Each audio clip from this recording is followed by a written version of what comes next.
Being it's at 7:30, I will call our meeting to order. First point of business, Kaylin and Kyle, will you please sit for Marjorie and Jason Herman? Yes. New application for receipt and determination of significance. Application CC 22-29 from Vessel Holdings LLC. Applicant EAY Properties LLC, owner for the grading and construction of site improvements, including parking lot, landscaping, retaining wall, and guardrail in the upland review area associated with an 80-unit multifamily development at 446 South Meadow Street, Simsbury, Connecticut, whose success unknown zone R15. Well, Mr. Chairman, you said what I was going to say. So the applicant is here to give you a brief overview.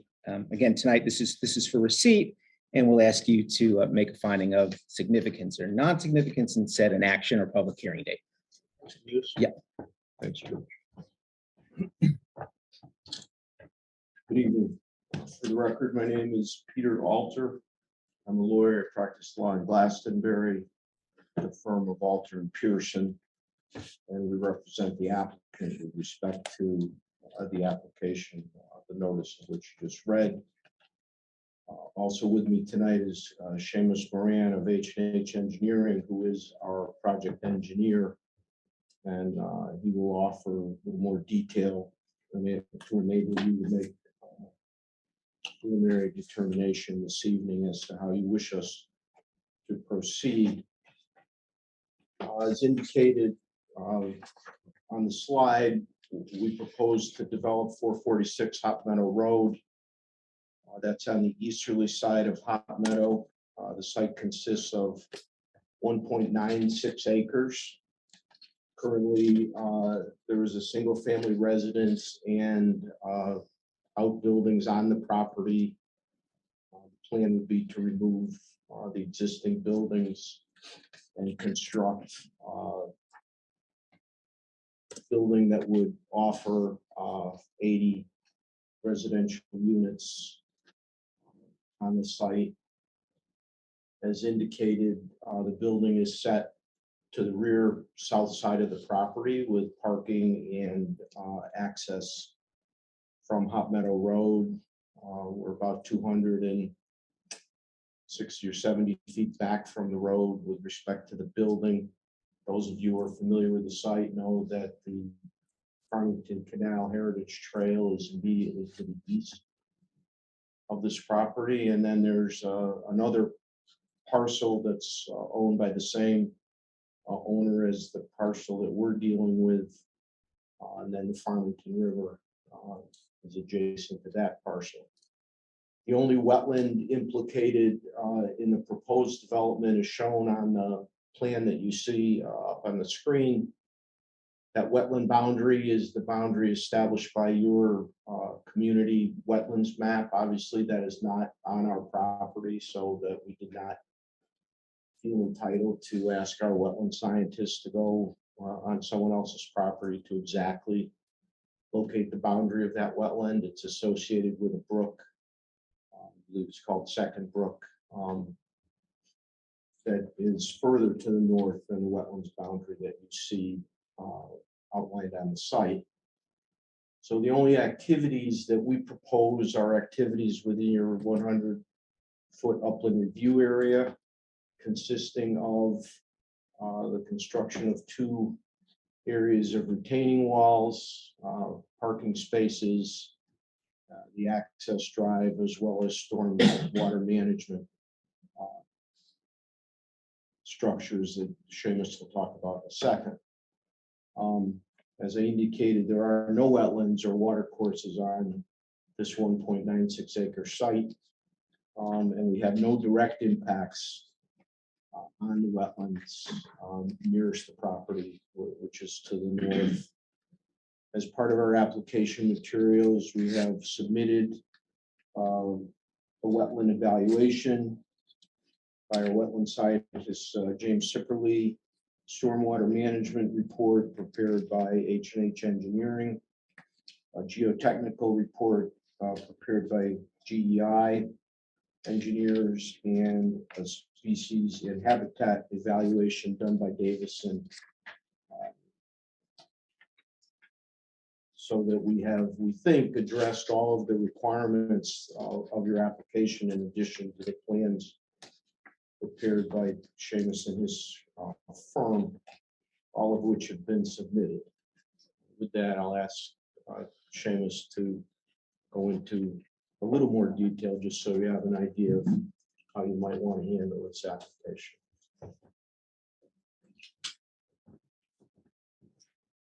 Thank you. Good evening. I'm Seamus Moran, from Connecticut, representing the applicant as the engineer, Operation Engineering Associates out of Mystic, Connecticut. If it's okay with you, I like to do a lot of pointing with my finger, so I'll approach the screen here.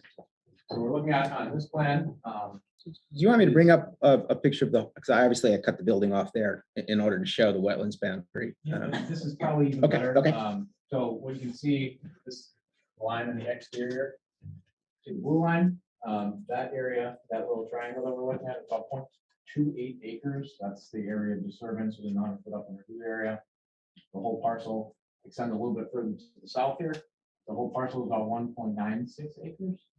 Obviously, what you can see here is a multifamily building with some parking.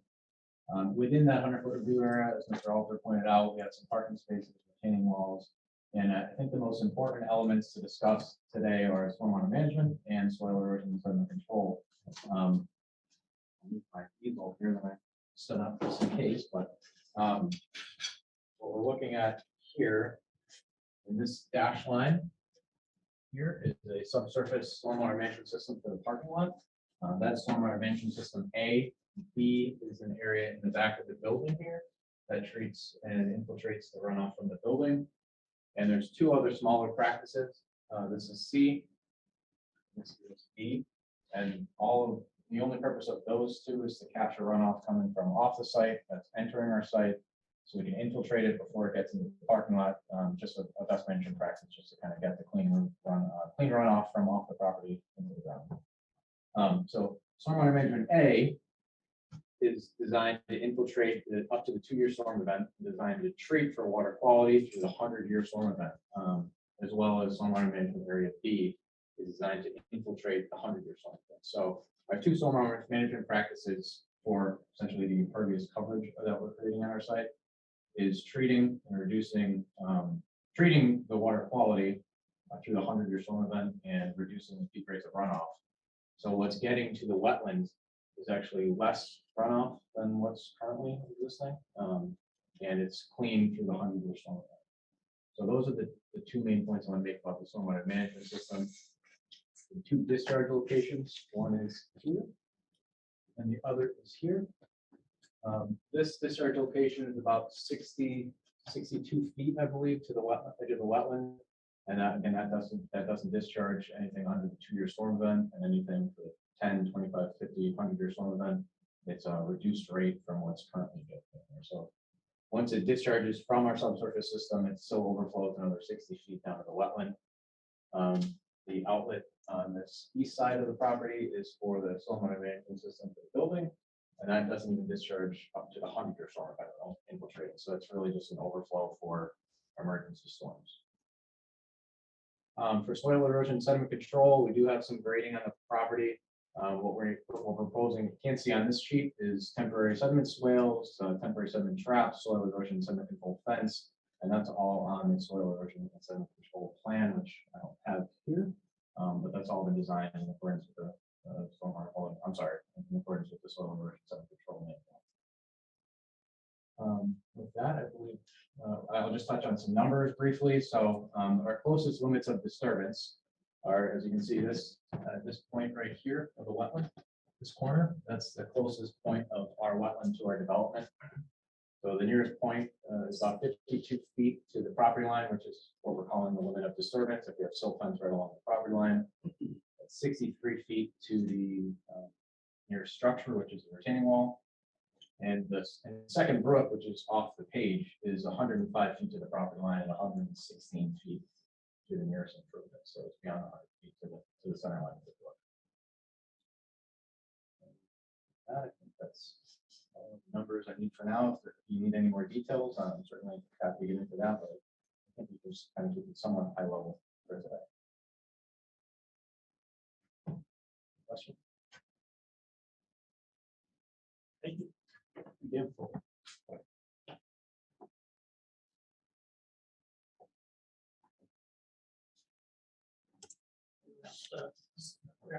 Um, discussion. So just as a reminder, our regulations allow you to make a determination of significance or a determination of non-significance. I just want to remind you, this commission in making a determination for significance, which means it means a public hearing. I mean, let's be clear what it really means. It means that we would advertise it and hold a public hearing.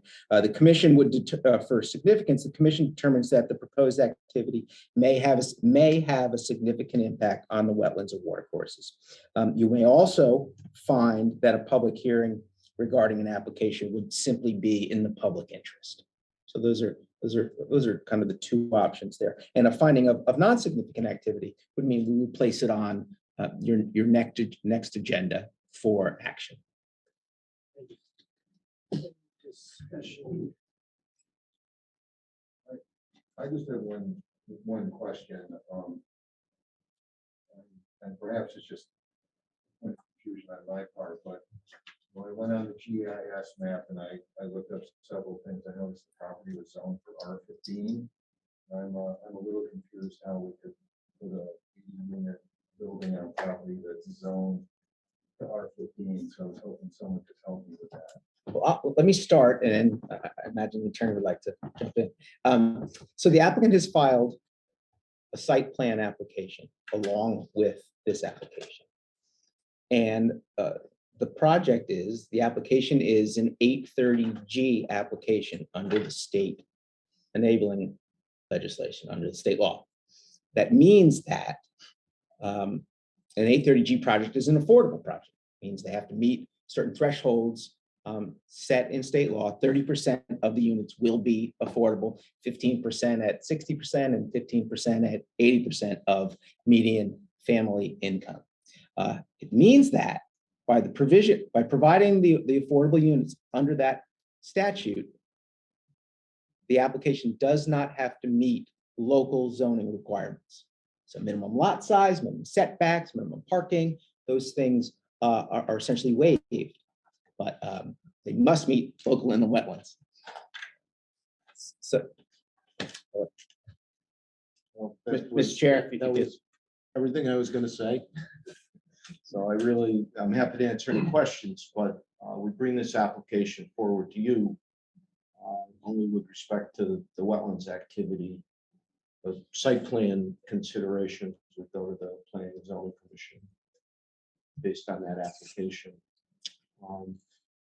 For the most part, this application respects side yards, front yards, setbacks, coverage matters. We have less pavement than your regulation would require for parking. And we obviously have the advantage of Connecticut General Statutes, a -30G, to allow us to achieve a density that permits 30% of the units to be designated as affordable for a period of 40 years.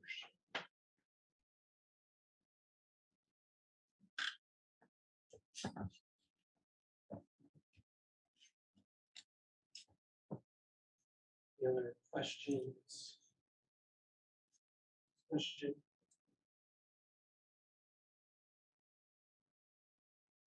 Motion?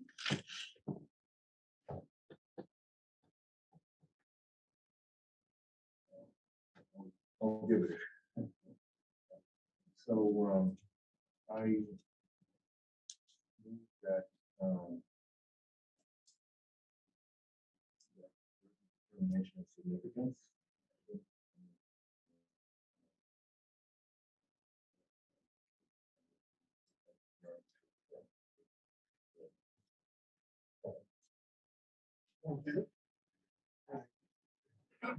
May I inquire so that we're prepared for that public hearing?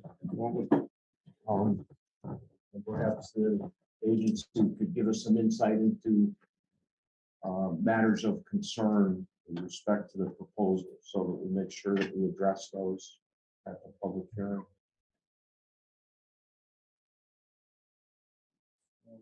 I see the parking lot again, up in the new area.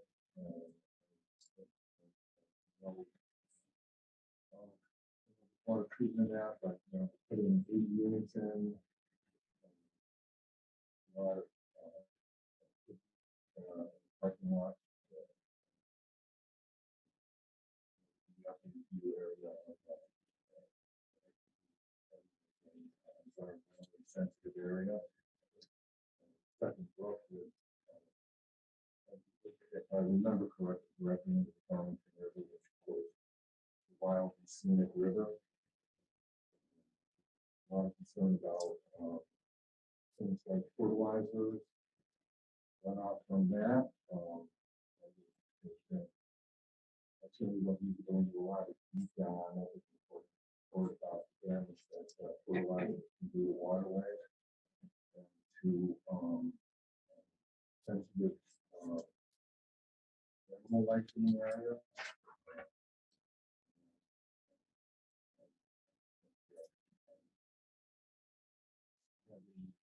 That kind of density next to and close to an environmentally sensitive area, a wild scenic river is very concerning.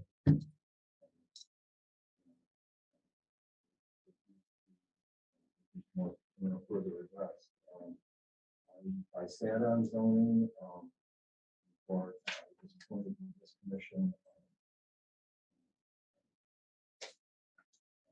It's just concerning. Like I said, I think the impact is greater than sort of a dry presentation that is given. I won't even start in on things like traffic and that, 'cause I know that has nothing to do with this, but it's an awful lot of cars, which obviously are very big polluters. Concern was, like I said, this big parking lot that's there.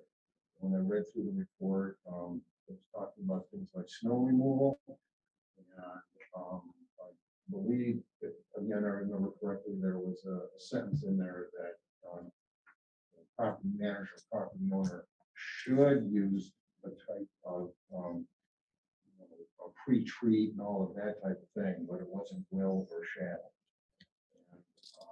And I think that should isn't, I think, good enough considering its proximity to the environment. Those are a few concerns right there that I believe we need to address. The public, I think there's part not only significance but also for the benefit of the public as well. I think that we should be invited in.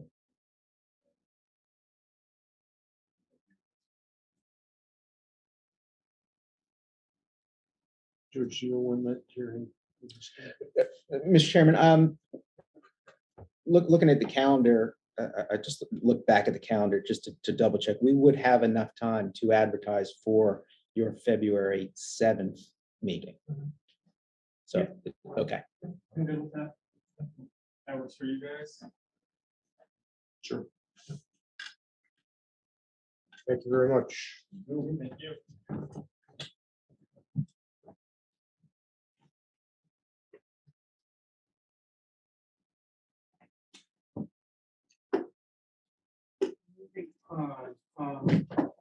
Public hearing for application 22-27. Out of Simsbury, construction of a 3,600 linear foot line, 10-foot wide, 15 inches concrete, multi-purpose trail, pedestrian boardwalks, and associated site improvements along the Farmington River, on the property and right of way located near town road. From Hot Meadow Street to Curtis Patterson Parks. Mr. Chairman, I would offer the staff report for the record. I would simply note that this was legally noticed January 6th and January 13th in the Hartford Current. You've essentially read the ad. So and again, it is a public hearing. So I will open the public hearing and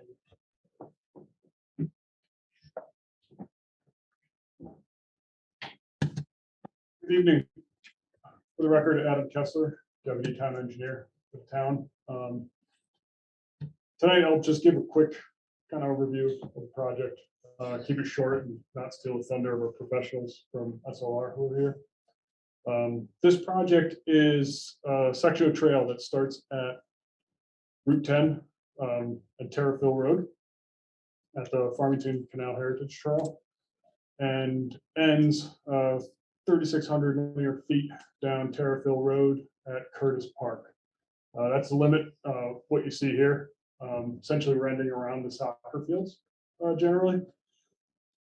Part of the reason why we're on that north side of Terrafill Road is because there's an existing sidewalk on the bridge that crosses the Farmington River that we'll utilize with this trail. The trail is generally 10 foot wide, bituminous surfacing with a couple sections of boardwalk. The design has been funded through Connecticut Deep Recreational Trails Grant Program.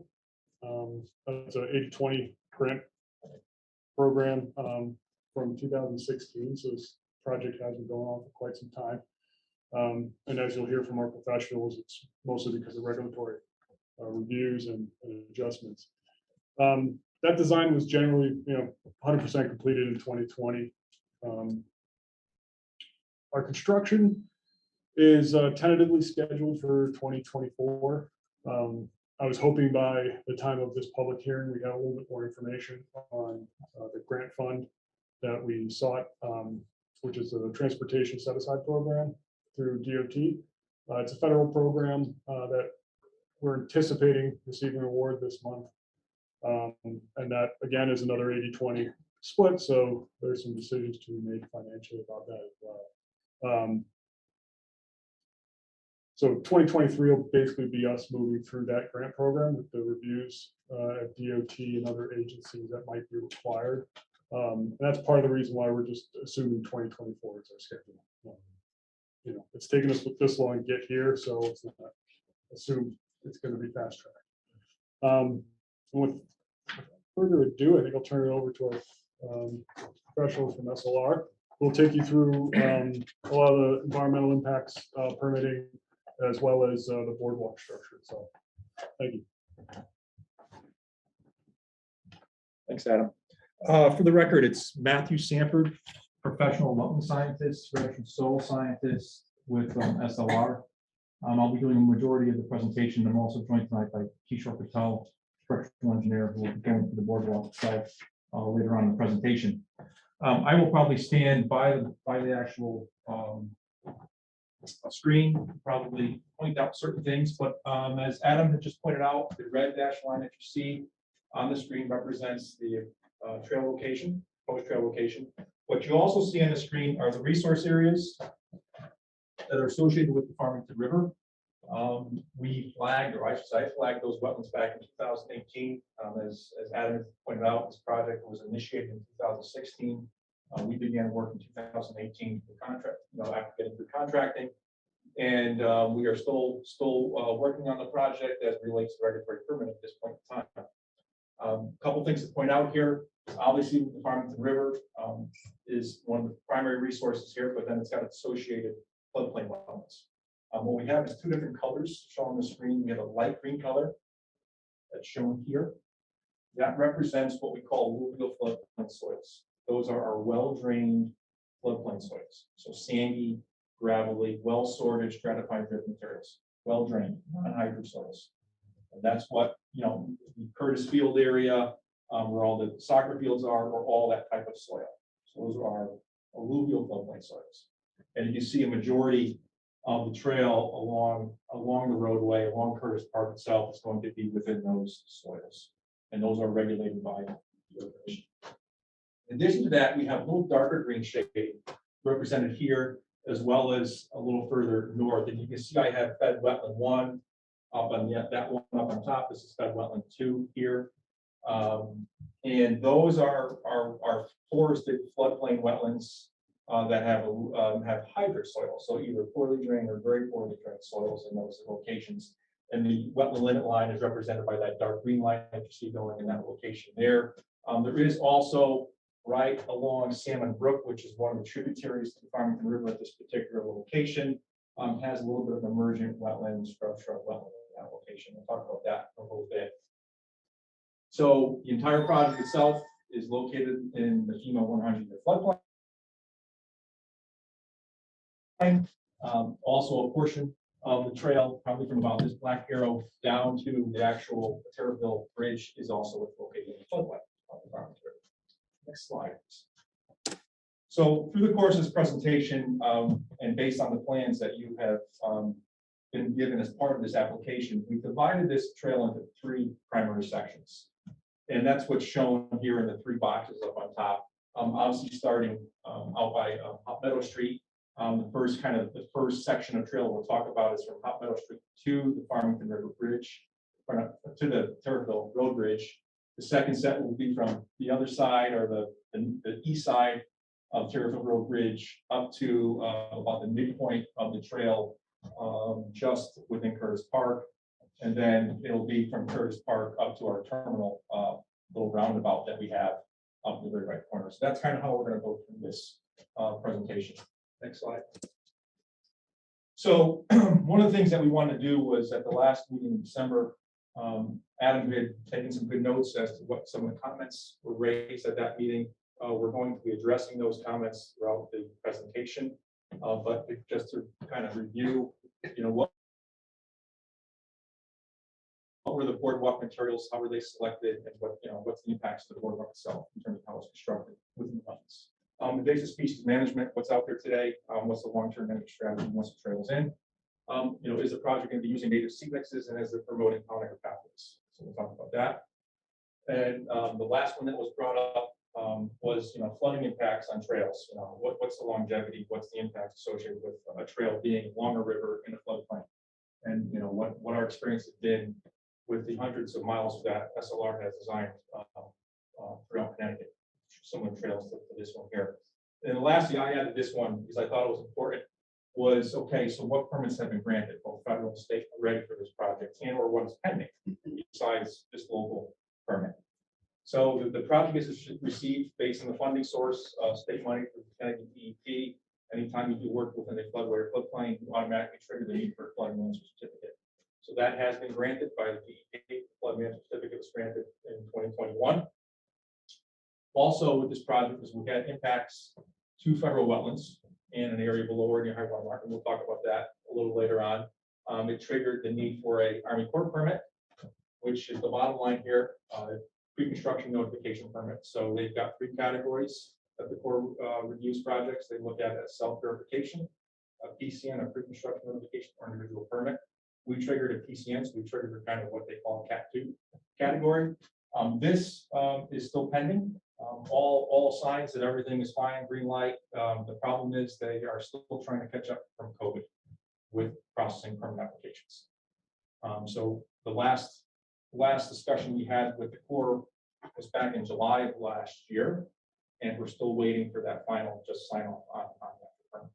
But all comments and questions have been addressed by us through the Corps. In addition to that, when you're working on a wild and scenic river such as the Farmington River, you actually have direct impacts to a federal resource. It triggers the National Park Service consultation. So they're a sister agency basically to the Corps of Engineers, and the Corps needs to make sure that the National Park Service concerns are being addressed. We have been closely coordinated with the National Park Service, that's Lacey, on the concerns of hers as well as the Farmington River watershed. All of those concerns have been addressed as part of the permit review process for the Corps of Engineers. Going back to DEP, the reason I got down at this point is because when we triggered a 404 from the Corps, a PCN, we also then triggered a 401 water quality cert from DEP. We've already received the 401 water quality cert from DEP. And so that permit is complete and done. In addition to that, there were some other steps that we had to go through in order to get those top two permits from DEP. We obviously had to get sign off from Connecticut DEP and Adverse Database Program. So we have our final determination that the project doesn't have any significant adverse impacts to listed species along this particular corridor. In addition to that, because we were crossing Salmon Brook with a boardwalk, we had to get permission from Connecticut DEP Fisheries. And they have provided us Connecticut Fishery consultation sign off, saying that they don't have any concerns related to fish being able to move up and down Salmon Brook because we're expanding the water course, and that there's no impact associated with the project to a fishery resource. And lastly, because of where we are within the Farmington River, and we know about the Native Americans and them moving up and down these particular rivers, we had to obviously both the State Historic Preservation Office and Tribal Historic Preservation Office had to have their input and review on the project. The State Historic Preservation, SHPO, and both Tribal Historic Preservation Office signed off on the project. So we've gotten their plans as well. So that just leaves us really with the local permit that we're seeking this evening, as well as just waiting for the pending Army Corps permit, which we know is imminent any day, as I said. I've been saying that for the last 4 or 5 months. Next slide, please. Okay, so this is where we talked about how we're breaking this project up. So this is starting up, up my upper left-hand corner is Hot Meadow Street. The Terriffill Road Bridge is right here. This is showing that the trail is going to be on the north side of the road. The cyan blue that we're looking at is the upland review area activity that's associated with the trail. We are hugging the road. And the next slide, you'll see in a minute. I just have some photos to just show you what the existing conditions are. I'm sure many of you who've driven this road know what the existing conditions are out there. We'll provide some photos to show that. Again, 10-foot wide, paved sidewalk trail, whatever you like it to call it, would be located along the north side of the road. Next slide. Here are some photos. This photo here was taken a little farther west from the bridge. You can see what the median is. It's a grass shoulder with a guide rail already in place. The trail itself would go in between the guide rail and the existing curb that's there today. All upland vegetation with a series of driveway crossings. You can see to the west that we have to also obviously cross. This shows you, this is the actual sidewalk that's on the Terriffill Road Bridge today. That sidewalk will become part of the trail. That will be utilized as no need to widen the bridge for the trail. This has plenty of width to provide the proper access for bikes as well as pedestrians over the bridge as part of the trail. Next slide. So that talks about the up and review activities on the first section. Now we move to the kind of middle section. So here's the bridge, and Curtis Park, central portion of Curtis Park is up our upper right-hand corner. So starting from left to right, we come off of the bridge. We have a bend in the road, if you're familiar with that. We also have Ferry Plain Road here, and with that steep shoulder drop off, we have to obviously expand that shoulder to put a 10-foot wide trail in there. And so there's some grading activities outside the wetland. In this particular case, this black line that you see here represents the federal wetland line here. We were just outside of that wetland line, so there is some vegetation to be cleared within the upland area. This is what this is showing here in the blue, is that vegetation needs to be cleared and the grading needs to be that's associated with the lawn for a level trail location application. As we move a little further northeast, we end up into the federal wetland area here in the pink. We also have some state wetland in the green located right here that obviously will be impacted as part of the trail. This round looking feature here is the boardwalk. It's boardwalk number 1 that's proposed. And as you see, it's highlighted by pink because that's within the federal wetland. And what that's representing, the pink is representing a clear zone on either side of the pedestrian bridge of about 20 feet in width. And total impact for that temporary clearing that we can actually construct the boardwalk is roughly 5,300 square feet. In terms of the permanent impact associated with the boardwalk, because is roughly about 990 square feet, and that's associated with the actual helical piles that are going to be driven in. So there's a number of helical piles that are going to actually support the structure. So we've accounted for each one of those as an impact, a square foot impact, as well as square foot impact for the two basically abutments that the boardwalk has to attach to at each end behind the trail. Right, so that's where we got the 990 square feet of permanent impact within the wetland there. We'll show a picture of the wetland in a minute. I think most importantly, I also want to point out here is you can see the level of detail we got to go through as part of the National Park Service review is we got to go out and survey all the trees in this location to try to avoid as much tree clearing as possible for the boardwalk location. And so that's also why you kind of see this serpentine boardwalk as well. So avoid those trees and to try to find the least damaging practical alternative for this location of the boardwalk. Salmon Brook is right here. You can see we're going to be standing Salmon Brook right at this location. Once we come off of the boardwalk and head further north and east, you can see that the color is highlighted as green. So we're back into state wetlands. We're outside any federal wetlands. The little driveway that you see there is for the sewer manhole that exists today. That driveway is currently there. It's probably a little bit of gravel, and then it becomes a lawn area. But there's a sewer manhole that runs below from the river there. That's where the town access is at.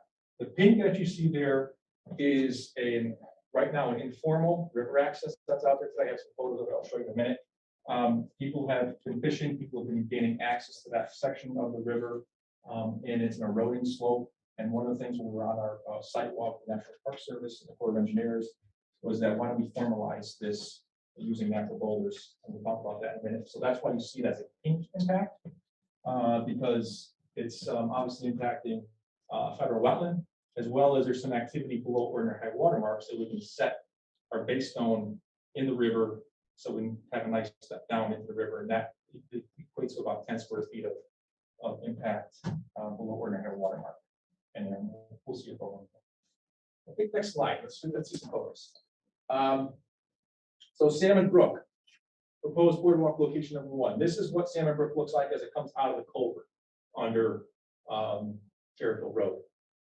We are keeping the trees that are in this photo, this upper left-hand corner photo. As you see, as you move on the other side of the actual channel, it becomes emergent wetland, wet meadow / shrub. So that's why we pushed the boardwalk. One of the reasons, there's multiple reasons why we push it over. But from a National Park Service and Army Corps perspective, from a least standing practical alternative, they wanted to away from the trees. And so we're spanning, we're going on the other side of the actual Salmon Brook, coming across. And this is what it looks like where the primary portion of the boardwalk is. You see it's shrub, and mostly open canopy, wet meadow area. And so we've avoided minimize the amount of trees. I think for the boardwalk itself, we have 3 trees that we have to take down. That's really an entrance of the trail and then the exit location of the boardwalk itself. So that's the wetland there. Again, both federal wetlands in those locations. As you move past the boardwalk, you get back up onto the state wetland shoulder. This is what it looks like here. Obviously, this is not a large enough width for a trail, so we will be clearing this vegetation along here. Those trees there will have to be cleared in order to provide adequate separation from the road, allow for a trail, allow for grading in this location. As you move a little further north along Curtis, towards Curtis Park, you can see this is what Curtis Park in front of it looks like today. Basically goes from paved road to a timber guide rail with a relatively flat mowed grass surface. Again, it's a state level. Next slide. Our last section. Oh no, this is the river access. So this is what it looks like today. That river access is talking about. You see someone's gone through, put a 2x10 or 2x12 or 2x8, whatever it is, along the bank. You see it's heavily eroded. They've also put some bricks or stones, as well as some concrete blocks actually in the channel. So what the idea is, and this is what it looks like on the side, you see the orange bricks and et cetera. So what will happen here in the proposed conditions is we'll actually formalize that into a natural stone step. So it won't be granite steps, it won't be concrete steps, it will actually be natural cut stone for the National Park Service's recommendation and design criteria. There will be a set of steps there that'll allow people to gain access from either new portage, fishing, or just wanting to go down and see what the river looks like. And obviously, then we'll stabilize that slope, so we'll no longer be in potential for sediment erosion issues at that location. Next one. Last section of the trail, Curtis Park, kind of midpoint again, the existing driveway into Curtis Park. I'm sure you're all familiar with that. And then we have our last section just north of the actual driveway. We have another federal wetland, former Oxbow, for backwater, or is backwater of the Farmington River now. We are actually avoiding the wetland as from an impact perspective, but because the way it's hard to see when you're out there, but the land basically does a little short, flat area and then drops right off. And so in order to get a 10-foot wide trail in there, we have the cantilever over that drop off with a boardwalk. And that's what's represented boardwalk number 2. It's located here. It's not there's no impact to the wetland itself, but we're right along it, right adjacent to it, that boardwalk. And we finally end with a little terminal area there that allows people to turn around, bikes turn around and head back. That area there was another little turnaround area, was a concern of National Park Service as it relates to stormwater. And so that will actually be a pervious paver feature out there as opposed to an impervious pavement. So that little feature there, they wanted some type of green infrastructure placed at that turnaround, because it was the widest pavement area on the actual coast. The impact to state wetlands, it was about 20,000 square feet here. Obviously, that's all the green area that you see here. Oops, sorry. No, we're good. We're good. This is the location of where the boardwalk, that second boardwalk would go. You see, it's got a lot of vegetation, very narrow, grass, median or roadway shelf there, so that some of the trees that are along there are going to have to be cleared, and then that boardwalk will be cantilevered off the upland slope that's there today. So the slope that's there today. This is what the forested wetland looks like. So if you were actually, when the boardwalk is constructed and you were to look towards the wetland, once the boardwalk's constructed, this is what you're going to see: a forested floodplain wetland by that location. And then this is the terminus that we just talked about, where there's going to be pervious surface. There'll be a turnaround right here in an upland area, and you'll head back to this part. Next slide. So before we get into this, there's a couple things I wanted to talk about that on specific slides on. Invasive species management was one of the topics. So one of the good things here along this section of the river is we don't have a ton of invasive species along there, which is a positive.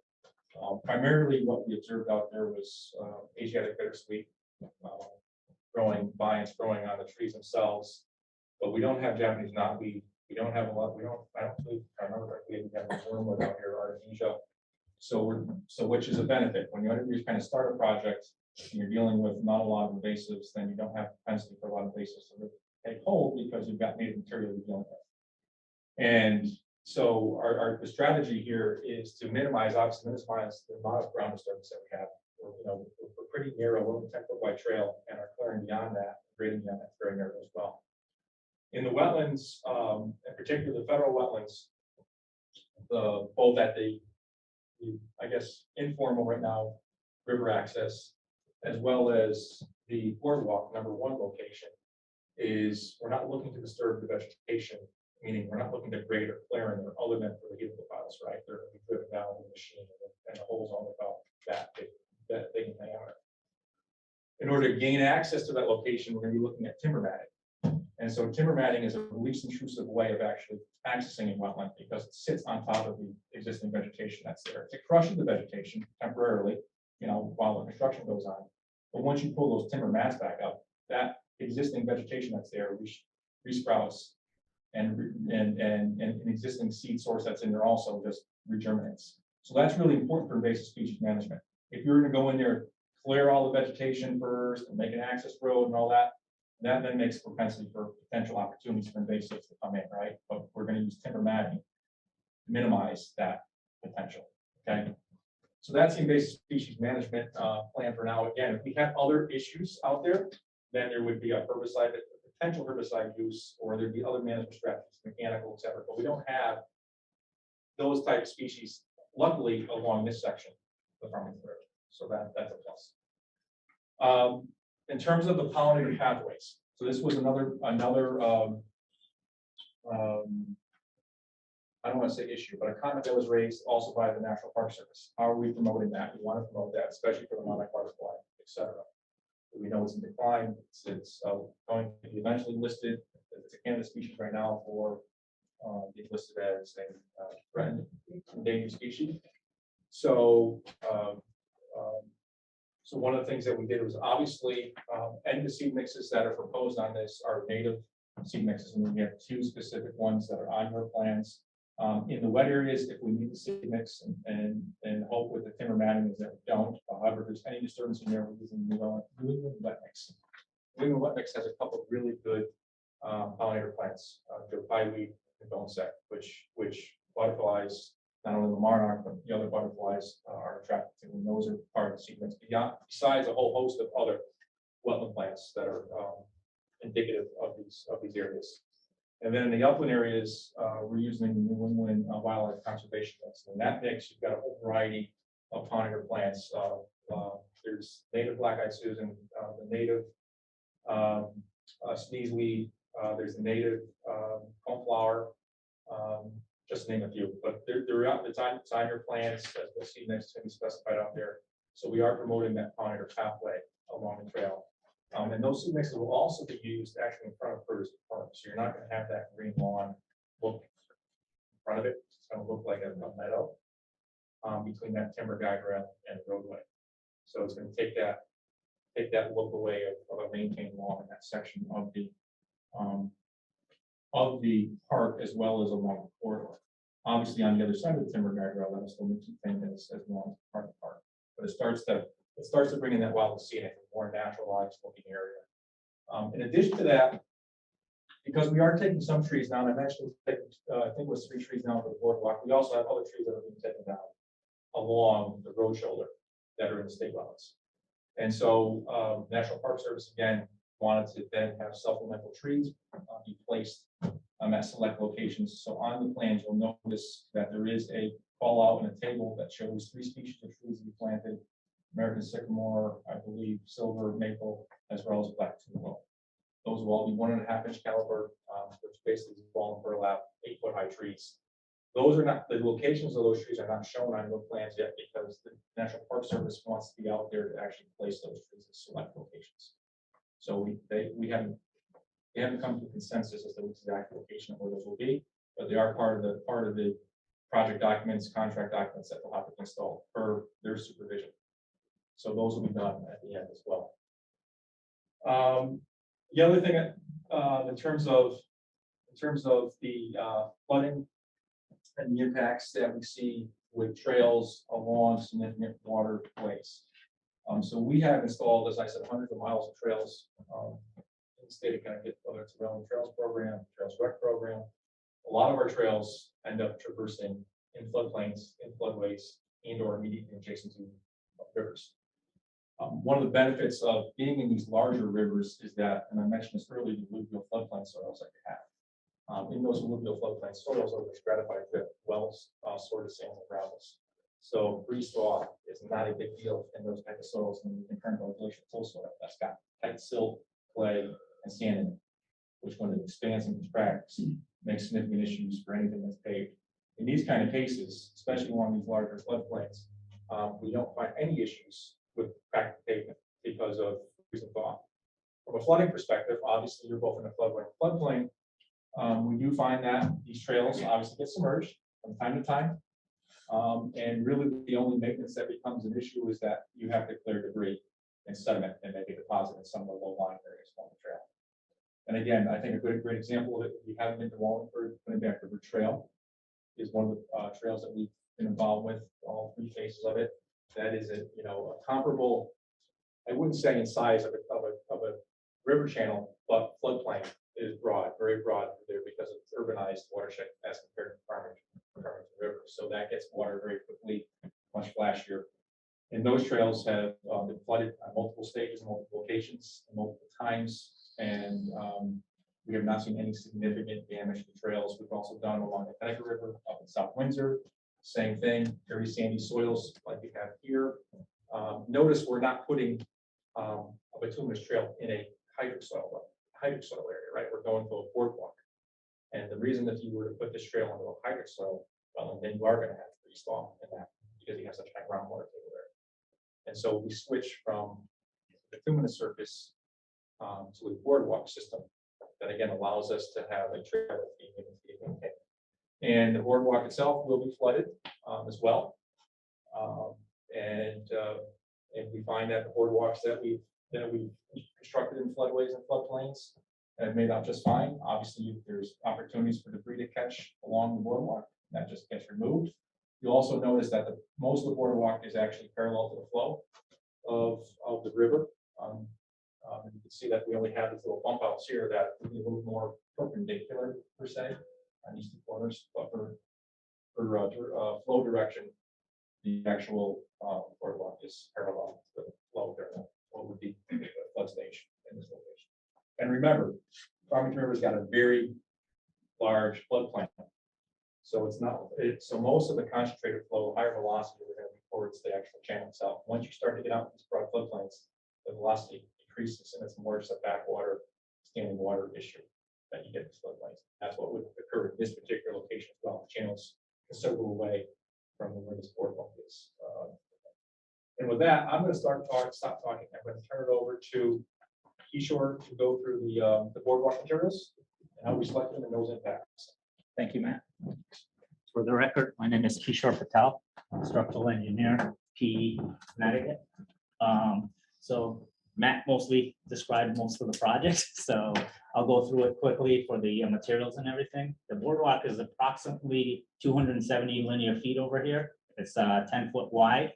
The reason why, one of the other reasons why we selected this serpentine configuration is there is a culvert that is underneath Terraflow Road, which is inspected by Connecticut DOT. And one of their concerns was if we do go parallel to the road, they would not be able to inspect it, or in the future, it would be harder for them to do some maintenance underneath that. So that was one of the reasons why we selected that route. The boardwalk itself is one of the concerns the national parks had and Farmington Watershed Division had was that they wanted to use non-toxic materials. So no pressure treated wood, just because it does flood, and they didn't want any of the toxics to go into the wetland areas and stuff like that. As Matt described, we are going to use helical piles along here. They're going to be spaced at 10 foot on center along the way, and we are going to use timber matting for construction. What they'll do is helical piles are very easy to construct. They actually can be installed with skid steers, so very small equipment. And what they do is they come in 5 foot sections pretty much, so they don't really need a lot of headroom either. And they're actually drilled right in, so they're kind of augered in. They have these little plates on it, so then you can get the bearing capacity out of even weak soils pretty much. And most likely over here, it's going to be about 10 feet deep.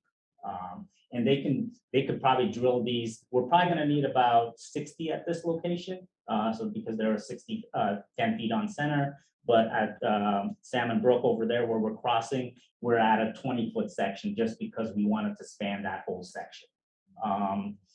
So about, they should be able to drill those in within like a week, not even a week. They probably could drill those like, 20 a day or something like that. So probably 3 days to drill all those in.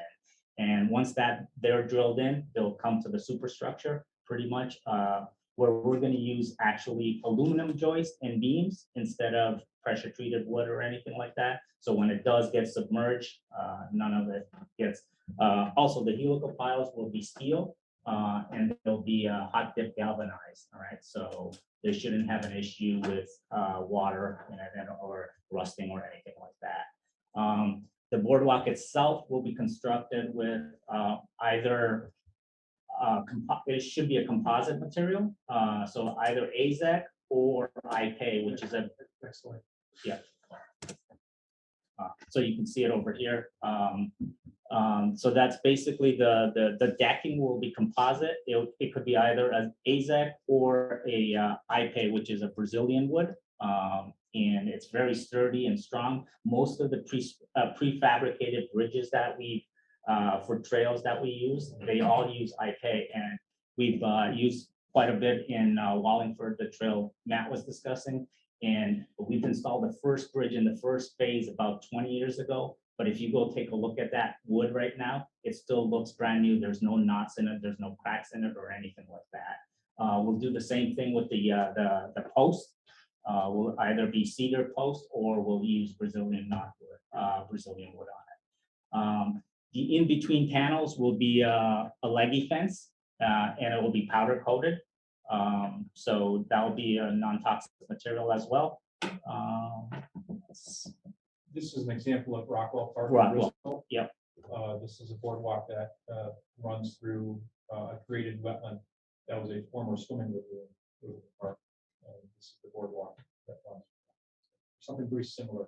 Look, and what the leggy fence does, it obviously allows for protection, but it also allows for see-through. You can see much more clearly through the fence, so that it doesn't impede your aesthetic value of the timber boardwalk. We As have, opposed to wood rails. yeah, we have been using a lot of, on a lot of the other trails, we have been using a lot of stainless steel cable railing. One of the issues is with the cable stainless steel railing is like a lot of bystanders and pedestrians will try to step on them and stuff like that. So, DPW has a issue about tightening them every couple of weeks or, every couple of months and stuff like that. So that's been an issue. That's why we like the leggy fence a lot better. I think in addition to that. Sir, I'm sorry. Can you move in? I'm Oh, yeah, gonna sure. lose you Oh, yeah. if I don't. In addition, and Matt Sam for the record, in addition to that, also with the cables, if we were in a floodway area, we'd be really concerned with debris snapping those cables during flood. So that's not something that we can recommend. That's about it. For the See the materials. next slide, is there anything else? Oh, No, this just, and again, these are just details that we can talk about. There's comments related to river access, there's your stone steps. There's So, and then we have our second. If you take one more, So I think that's it. yeah, if you want to go one more. Keep on going, see your other photos. Yeah, I just want to show them one photo. This is we're just constructing this trail right now. We just wanted to show you how of a tight space this is. This is not a wetland or anything like that, but just wanted to kind of give you an idea how those piers were done. They're kind of 10 foot on center. We didn't use helicals over here just because we had a big slope over here. And it's just being constructed right now. These are actually photos from last week. And this is in Braintree, Massachusetts, actually. So this is about a 300 linear foot boardwalk.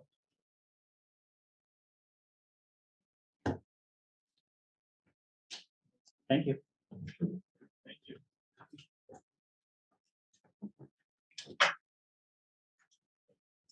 Mr. Chair, I would do, if the commission has any questions for the applicant. If not, you could, certainly folks waiting potentially to speak, so you can move on to your public hearing. I have one question. You're gonna have to grade because it's very narrow. That one part. Yes. Are you gonna fill a wall or it's just gonna be out and then down, or are you gonna stabilize that slope? Or? Sure. For the record, Matt Sanford again. So that will be a graded slope, so no retaining walls. Obviously, for the specification on the plans, some erosion controls are going to be located at the bottom. Combination of geotextile silt fence and staked straw bales. And anything over a 3.5 to 2-on-1 slope gets an erosion profile. And seeded, obviously. So it's just gonna be. It'll be a natural vegetated shoulder down towards the bottom. I wasn't sure how steep the slope. Yeah, no retaining walls. We try to avoid retaining walls here, just from a maintenance, long-term maintenance perspective. Any other questions for the applicant? I'll open up the floor to the public. Anyone would like that? Okay, identify yourself for the record. Okay. Sir, please. Richard Borders, 21 Terry's Plain Road in Simsbury. I've got copies of this too for folks if you like. Thank you. Thanks for the opportunity to be here. Just a couple of comments before I sort of jump into what I've prepared here. And that is that the thing that was interesting to me tonight was this has been in the works since 2016. And we get the opportunity to comment tonight. That's just a concern that I'd like to put out there. So let me just jump in. I've been a Simsbury resident since 2000. For the last 5 years, my wife Christy and I have had the opportunity to live with the river as our backyard. That's really a treasure. We've supported the Simsbury Land Trust since moving to town, and I'm currently on the board of FRWA. We're also part of a group of 10 neighbors and like-minded friends who live near or on the river who are concerned for its well-being. There are 6 of us here tonight. We call ourselves the River People. The comments that follow are mine. They're not from any organization. They're just mine as a concerned citizen and advocate for the river. Last year, I spent about 500 hours in my kayak on our river here in Simsbury, 500 hours. During that time, I spent many hours in the section of the river that reaches back from the main branch along Route 315 and to the athletic fields at Curtis Park.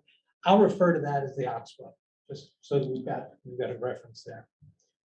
First of all, I support the town's efforts to connect Curtis Park to the multi-use trail system. I think it's a great initiative, but I'm here to raise 3 concerns for the town and the commission. First, at last year's budget referendum, we approved $1.65 million under the line item Multi-Use Connections Trails Development Route 10 to Curtis Park, and an additional $300,000 for Multi-Use Connections Trails Development Curtis Park to Terrafil. The project before this commission is repeatedly referred to as Terrafil Connection Multi-Use Trail. The distinction is not one of semantics, it's important. We approve funds for the extension of the multi-use trail from Hot Meadow Street to Curtis Park and the study of a potential link to Terrafil.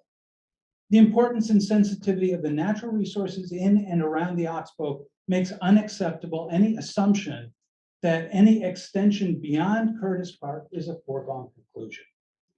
We approved expenditures for a trail to Curtis Park, not beyond. Second, and why that's important to you. The town has done a good job in keeping the proposed trail near the road. I was glad to hear the detail today. It's a better job than I expected. I mean, it's really nice.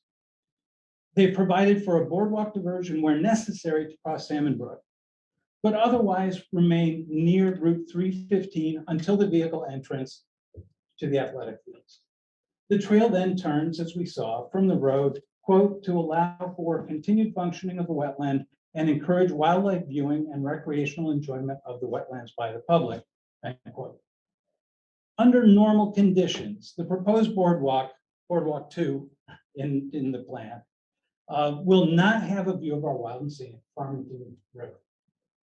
Instead, in its proposal, the town describes the nearest water as, quote, a backwater pool ranging in depth from a few inches to approximately 2 feet, end quote. This boardwalk to nowhere makes no sense unless you assume the trail will someday continue along the path to Terrafil.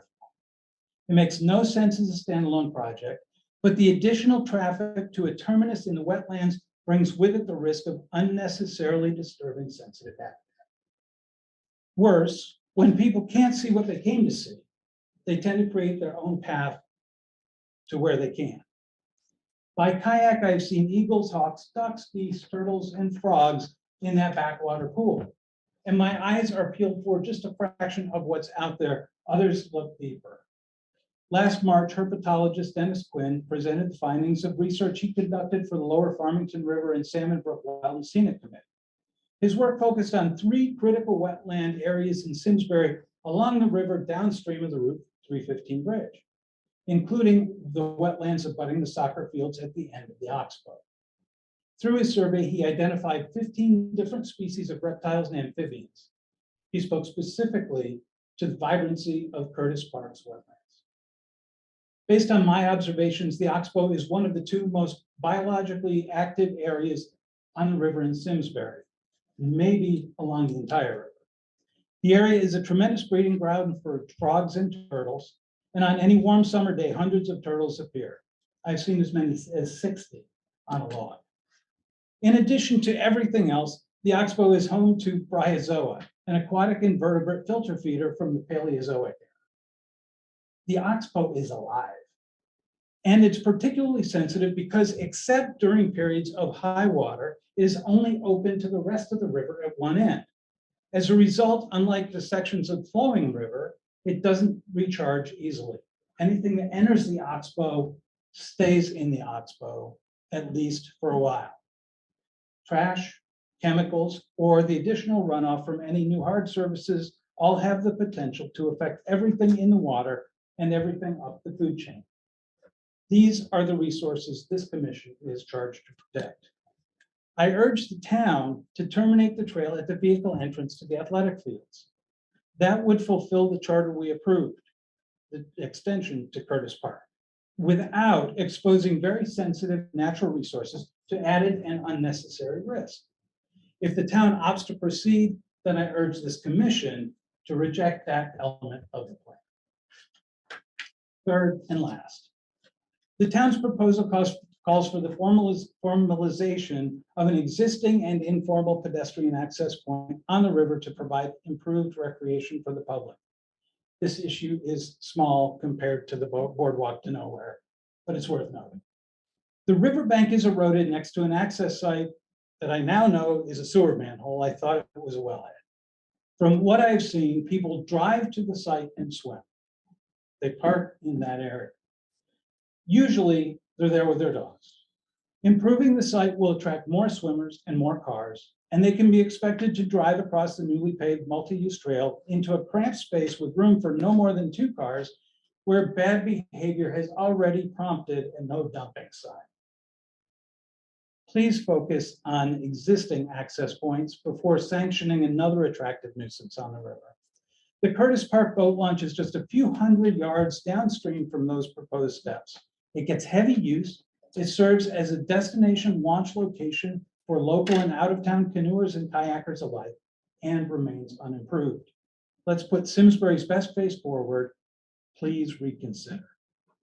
In closing, I encourage the commission and the town to consider the interests of your constituents. In a recent public survey about the plan of conservation and development, protecting natural resources was the most important strategy area identified, while making the town more bicycle friendly was ranked least important of the 13 areas. The commission has a big responsibility, and the survey says the citizens of Simsbury are behind. Thank you.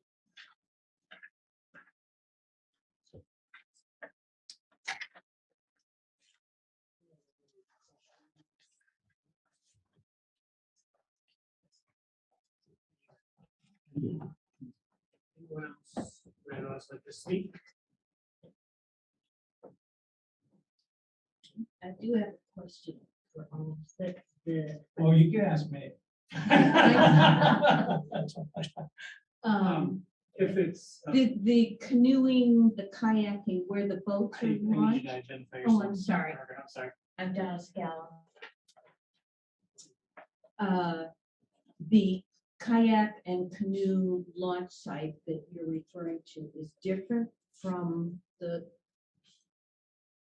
small area that you propose to do stone steps?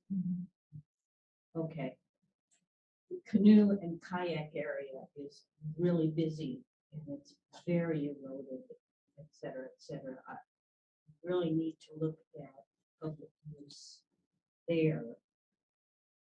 And remember that as he was making his point. Any discussion? Commission? With the new that you're gonna improve the access, is that a recommendation by us or by Army Corps or Yeah, for the record, Because I Matt. know every time you touch the river, the Army Corps gets involved. Yeah. Again, there are other places that need better more than that. So all good points. So for the record, Matt Sanford, SLR. So that actually river access was identified as an area that the National Park Service wanted to actually improve during our Army Corps site walk. So the Army Corps and National Park Service went on a site walk simultaneously with us to go through the project. And Liz Lacy represents the National Park Service in this part of Connecticut. Identified that as an area that was eroding, an area that obviously provided informal access. Again, when we look at wild and scenic rivers, not only a protection of the natural resources, but also promotion of being able to use those natural resources. One is also one of the criteria for wild and scenic. And so when they saw that area, they requested that the actual town, they made the request that the town actually implement a more formalized access at that location. So we abided by their recommendation and designed a natural stone step path down in that location that's eroded. So that recommendation actually came from National Park Service as far as. So the alternative is to, you're worried about erosion, like that's you, and that was one of the comments, right? When Yes. you open it up, you just get more heavily used, and you still have some, as noted, out at the actual entryway you have now. So what is the trade-off between, like, if you don't do anything there, how do you keep people from still using it informally? Where it would, that this just gets more eroded, Right. right? As in your experience in the past, these things, is it better to have something that's, slightly better put in to stop the erosion, or do you have better luck when you isolate it off? If you're trying to avoid erosion as your biggest problem. So I would say that the erosion was what was identified as the biggest issue here. And in order to stabilize that bank, it would need some type of boulder placement at the stage that it's in. Simply planting a seed mix, planting some shrubs would stabilize that. And one of the issues is it's now been established as a location for people to access. And so people know that they can access that area. So the only way, and again, we found it in other areas along the Farmington River, when even if you try to stabilize an area with just seed mixes and vegetation, the folks find their way back down in that same location because it's ingrained that this was my location for accessing. I'm going to use it again. I don't care whoever did what to this. This is my public resource. I'm going to use it. So again, I believe, based on the recommendations that National Park Service had and the Corps had, is they saw a legitimate erosion issue. And one of the reasons why we're trying to control erosion along the Farmington River is because we got some sensitive bivalve species in here, Farmington River. And one of the things that attributes to the demise of bivalve, so mussels and snails and clams, etc., is turbidity. And so again, another charge the National Park Service has is protecting the natural resources. When they see an opportunity to reduce that potential for erosion, they're going to make a recommendation. And for this, the recommendation is stabilize the slope and still provide safe pedestrian access to that location. And that was our direction. That is part of the permit that that the National Park Service has signed off on from the Corps. So they're expecting it to be completed. That's part of the federal process at this point in time. But I was listening to your words, and you said sort of both things there, that you thought this was the best way to provide stability and to provide access. Correct. If you went back and just said, what's the best way to provide stability? Would it still be this? It would be a rock, some type of rock boulder revetment. You can, and again, with a boulder revetment here, we're going to use flat stones, okay, to build a stone. A boulder revetment is basically stacking natural rock. Still provides access, just not as formal. Right. People still would be able to get down into that location and use it for canoe portage if they wanted to, or if they wanted to fish, because you still have you wouldn't be stacking it like a straight vertical wall, right? You have to be terraced back, so it allows for basically a step down. That would really be the only way of permanently stabilizing that area as to control the erosion. So, or they go around it and start to create another path to get down there. Yeah, that's what happens, unfortunately. So another question is to go back to the first part of the comment, which is the sort of the trail going past the entrance to Curtis Park and going those, going out that distance. I don't know how far out that Yeah. was. And if that wasn't part of the original plan, how did you get to this? How did you get to this? At least that part that was originally approved. So from, our contracting perspective, going back to 2016, 17, that section of trail was always part of the original plan. And actually, the trail actually extended beyond what we showed today and actually went closer to the Oxbow, as well as that forested floodplain that we talked about earlier. Adam might be able to shed a little more light on, where that project is and how it relates to the overall project. But from our perspective, when we were retained by the town, that section past that driveway has always been part and parcel of this phase one of the trail. Right, so to follow up with Matt said, this is, I think part of what was just mentioned earlier was the allocation of funds for the study of the next section.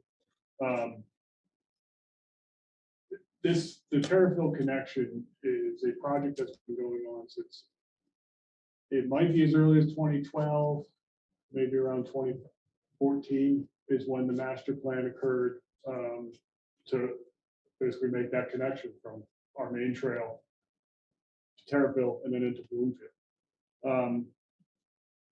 It was decided fairly early on, and those documents have been publicly available since then. I think there were public information meetings on that as well, before the town embarked on the section that's under construction now from Terrifield to Bloomfield, and this section. And it was decided to split those into three sections, essentially, for consideration.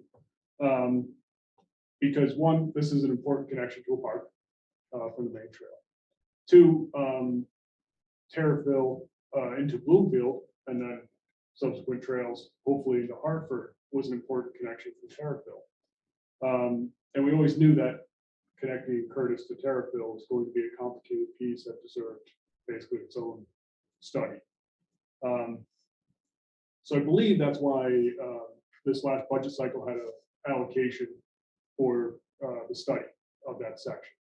We still have a lot of work to do to figure that one out. A lot of stakeholders to be involved with and to ask for input.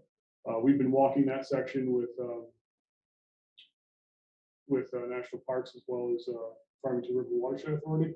I think at least 3 times in the last 5 months. So, we're in process. In regards to the terminus of this section, it did terminate farther up 315, but for reasons through the permitting process or costs, we shortened it up to what you see today with a turnaround. And that's kind of the summary of where we're at for the rest of it. I think it's tonight we intended to get permitted what National Parks has commented on and Army Corps has commented on without making any changes to it. So our intent is to hopefully seek a permit from this commission for the entirety. That's what I would make the ask of tonight. We're taking that extension off, that reset everything, and you'd have to go and amend every permit that you've already been approved. I know, I know the government, once you say you're gonna do this, and you don't do as much, they still have a problem, so I'm just curious. No, in this particular case, we've already have state sign off from the FMC for the 401 park quality cert. We have sign off for just pending here for the Corps of Engineers.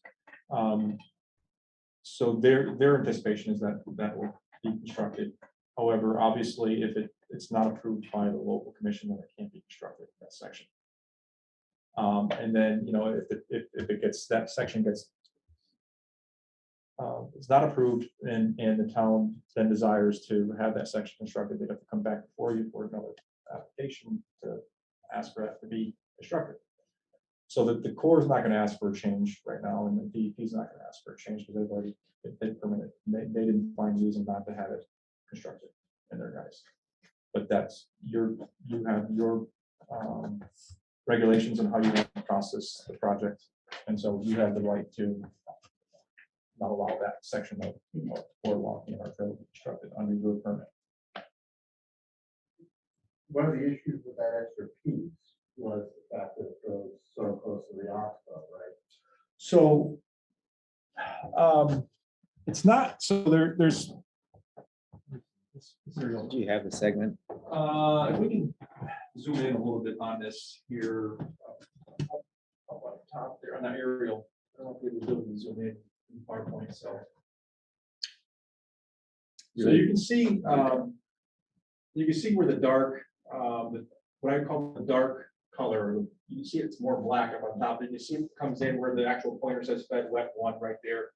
That really is where the standing water is of the oxbow. Once you come a little further south, where this green kind of bows out is what we call the forested wetland area, floodplain area. So, and our trail terminates, you see where the red is. So we're quite a distance from the oxbow. Again, this trail went much further northeast. And obviously one of the recommendations was to actually shrink this trail down.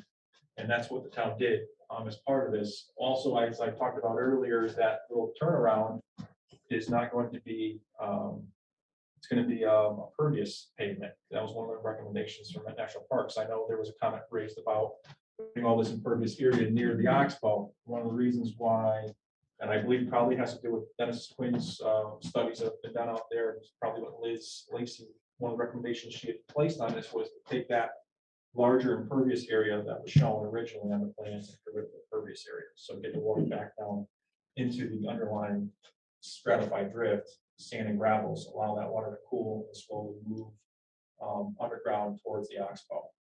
So those were some of the concessions or recommendations that were talked about as part of the overall planning during the Corps and National Park Service discussions. How much of the total, if you just look at the area that's in this sort of Curtis Park, that's going from the road. From the driveway? Yeah, the driveway up. the driveway up. What percentage of that trail is covered by that turnaround? I knew you're talking about square feet, but is that 20% of the trail? Is that 5%? Like, why isn't the rest of that as a pervious system as well? You have the boardwalk just before that. Right. So everything outside the boardwalk. I don't know what the percentage is off of that. I just don't. But I guess I was wondering, given that logic, why is more of that trailing of that side of the other side of the boardwalk? Why is it more of that pervious? I think she was concerned with some of the reasons that were brought up about the oxbow in terms of maintaining water quality in there. As if where once you move past this, any runoff from these areas are going to go towards the river, but they have a long, expansive. I was thinking just northeast of the driveway. Oh, right here. There's a very, that wasn't something that was raised. As part of that. So that was the reason I wasn't considered as changing from impervious to pervious. So another question in this area is, I've been in that whole area when I was doing like the river cleanups. Yeah. And so that area just gets completely full of junk, Yep. From the side of the road. Is having this walkway, is that going to make that better, worse, or have no impact on the amount of stuff that ends up in that area? So it's interesting. So when we look at the Connecticut River Trail, highly utilized trail, you will find that the floodplain is very clean because the folks that utilize those trails pick up after folks that may not be as environmentally friendly. Find that those trails have very little debris, meaning anthropogenic debris. Obviously, there's way debris and stuff scattered about the floodplain, but we find that the anthropogenic debris is really minimal along these trails, because there's so many people that love the trails, wanna be in a natural, clean setting. So actually, in this case, the trail, if the boardwalk was placed there past that driveway, any debris coming off, because people like to throw their bottles out their car. I don't know why they do that, why they think all of a sudden it's gonna disappear, but they do. Actually, the boardwalk would probably capture that and collect it before it actually is able to get into the wetland itself. And then have an opportunity to be picked up by trail goers, the trail protectors, the Farmington River watershed folks that walk through here. So we have found that trails stay cleaner than what people would think. It's not the same, the trail is not the same as a roadway where people are driving 30 miles an hour just throwing stuff out the window. It's different. The people that are using these trails are using these trails because they have that sense of cleanliness, and they want it to be. They don't want to be in a place walking where there's anthropogenic debris all over the place. So I don't know if that answers your question, but I would say that it's definitely going to trap stuff that comes off of the roadways. People are driving by, disposing of anthropogenic debris. So. Quick question, since the proximity to the hospital was raised, the end of the trail, it looks like there's a little scale about approximately how close does it get? I'd have to let me look at my hat. That's scale. Not exactly.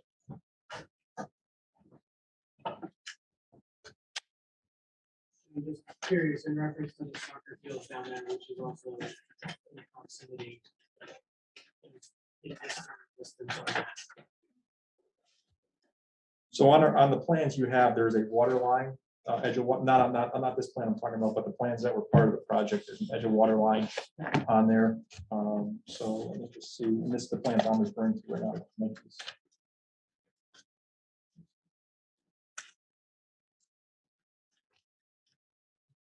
So to the edge of water, to where the oxbow would be from the terminus, that little round terminus, let's see, 40, 80, 120, 125 feet away from the edge of water. Now, from the edge of wetland, it's a little different. Edge of wetland, federal wetland, forested wetland I talked about, you're roughly 25 feet.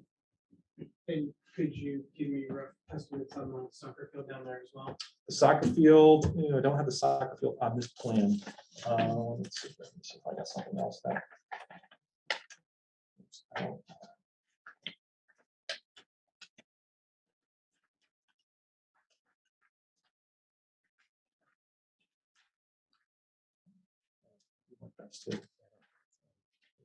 This is now again. This is would be a guess, but I'm just approximating here for you. Yeah.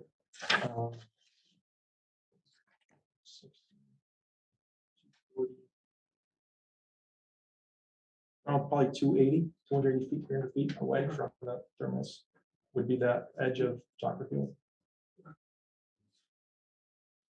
So could you please just describe what are the main benefits of continuing beyond Curtis Park towards the Oxbow? Well, I believe what the main benefits was on when the town originally applied for the grant was that it was going to be kind of the next trailhead for the next section. It was to get folks past the Curtis driveway, and again under the original trail design, this trail was actually going to go along the Oxbow. I mean, directly adjacent to the Oxbow, was going to get people towards the Oxbow.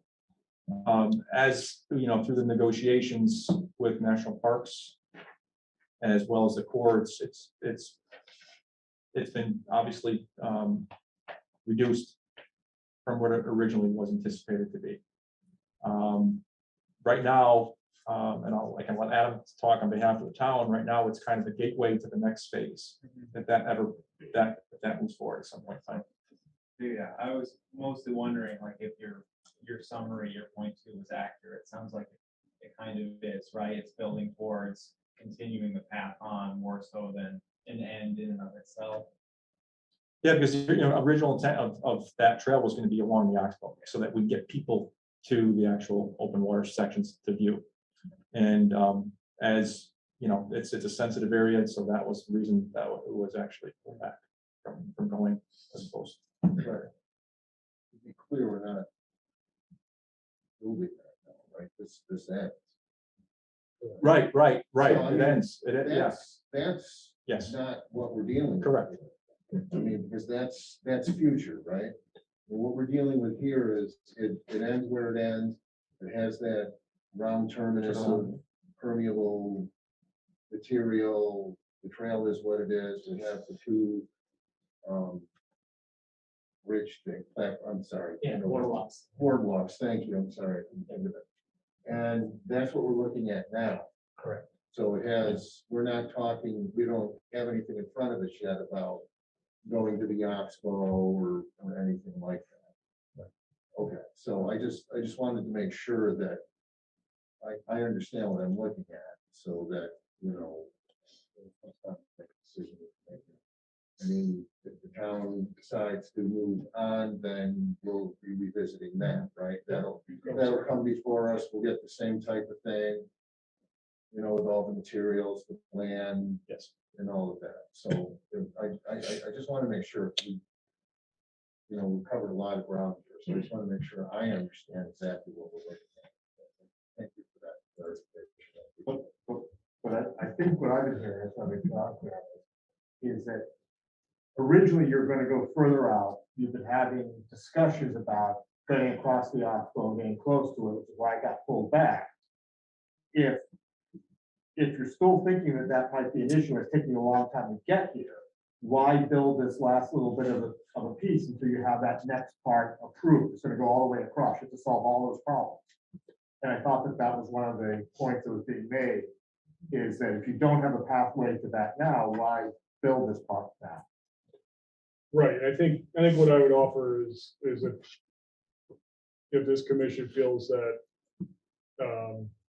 that's a bit too much impact for this permit, we can certainly adjust it at the cul-de-sac at the driveway that exists going into Curtis Park and revisit this should the trail be extended.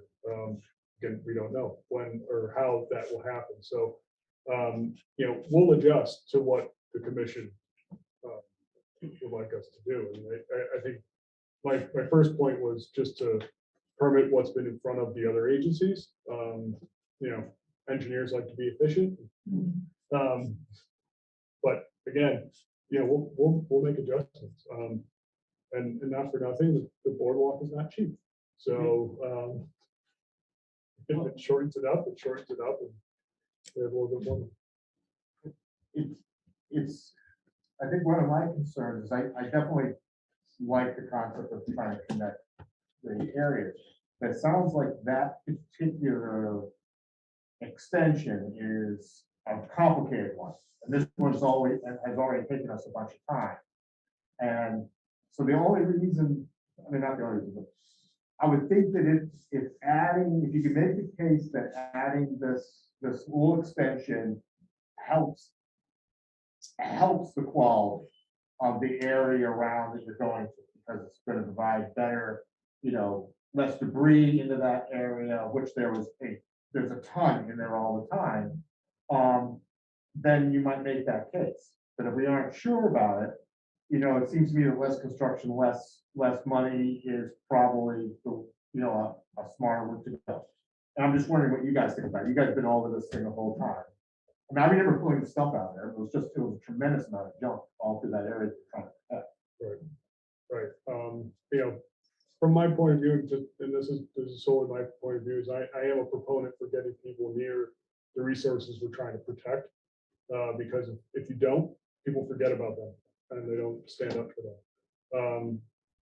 You know, you could see that this section of boardwalk is just that, getting you a little closer. Even though it's not right up against the Oxbow. More eyes on debris and whatnot that's coming from the road means potential for more cleanup by people that are concerned about that. I think there are benefits there. And I think that's kind of what we have to weigh on it tonight. But again, I mean, that's my point of view, and it is just an engineer's point of view. So different views. I am thinking, trying to stay in our purview, are we thinking there are actual environmental impacts likely that are significant to the resource? Or are we getting to a point about debating whether or not this is a good use of money? I don't know if the latter is really our decision to make, although I am inclined to have the same suspicion that it might not be. I don't know if that's really appropriate for us to. Yeah, I completely agree. I was trying to get to the answer of, look, this is going to be a net positive for that area. Sure. Therefore, it would be good if we were saying, but I'm also not hearing that it's a net negative to our piece of the puzzle. I'm also not hearing that if we decided against putting that thing, that it would like bring this entire project to a standstill. Right. My question procedurally, is there a motion we could make that would suggest that the impact on the area, although we decided it's not significant enough to deny the application, but if it's the best use for it, if that gets reviewed? I don't know.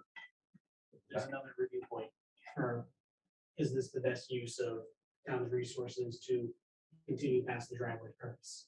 There are obviously other venues in town that would, Okay, there are other boards and agencies that would talk about that. okay, Yes. that's what I was. But is that what, if we,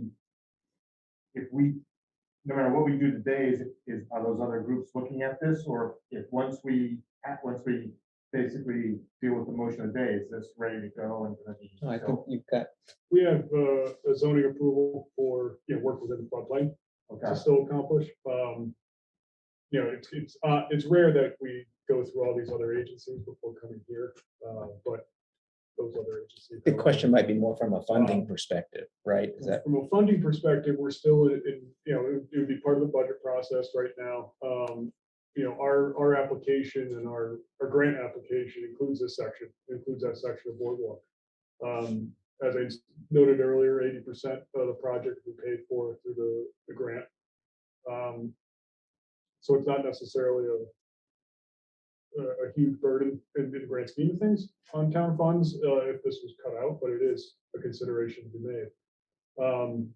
I would offer just, from our perspective, if this commission is recommending us take a hard look at that when we get to construction, we certainly will.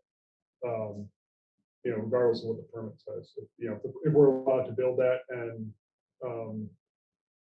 we can certainly make that decision to shorten it up based on the advice of this commission.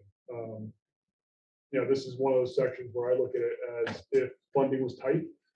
Let's say we had a maximum cap on that grant, and as bids have been lately, going very much higher than any estimate being put out there. This would be a section that would probably be sacrificed to save money and to stay under a certain cap, if that was the situation. But ultimately, if that was a decision, we'd still have permitted for the future. for 5 years. You're right, for 5 years. And it's something we would reference in any future application as well. But for what it's worth. I think in the past, when we've had problems like this, we ended up with things where we make a recommendation going out to the next committees to look at pieces like that. yes, I mean, I think that's really Jason's question as well. You can always make an advisory recommendation. If this is a portion of the trail that you object to, my recommendation, of course, is that you should object to it on the impacts to the wetlands. That's what I was getting at, sticking on our regulatory authority. I think the question is yes or no on this, and then if we want to make, commentary or suggest that should we actually do this as best use of resources for this area, that's another, And I would recommend that as a separate motion. Do you have a photo of the proposed end of the trail right now? Yeah, we have a Yeah. photo. Get a better sense of what the. What it looks like. Yeah.